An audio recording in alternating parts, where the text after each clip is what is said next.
হযরত উমর রাদিয়াল্লাহু তাআলা আনহু জনসাধারণের সঠিক অবস্থা জানার জন্য রাত্রিতে ঘুরে বেড়াতেন। কোনো এক রাতে একটি ছোট কুটিরের সামনে এলে তিনি বাড়ির ভিতরে কথাবার্তা শুনতে পেলেন। মা তার মেয়েকে আদেশ করছেন, দুধের সাথে পানি মিশাও। ভোর হয়ে এলো। মেয়েটি উত্তর দিল, না মা, উমর রাদিয়াল্লাহু তাআলা আনহু দুধে পানি মিশাতে নিষেধ করেছেন। তিনি জানতে পারলে কঠিন থেকে কঠিনতর শাস্তি দিবেন। মা বললেন, উমর দেখতে পেলে তো? মেয়ে বলল, আমি প্রকাশ্যে তার আনুগত্য করব আর গোপনে তার অবাধ্যতা করব।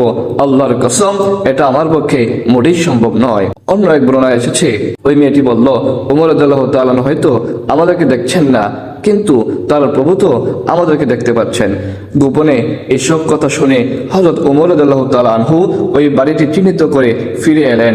পরে তার ছেলে আসিমের সাথে ওই মেয়ের বিবাহ দিলেন। তার গর্ভে দুটি কন্যা সন্তান জন্মগ্রহণ করলো, যাদের একজনের গর্ভে উমর বিন আব্দুল আজিজ রহমাতুল্লাহি আলাইহির জন্ম।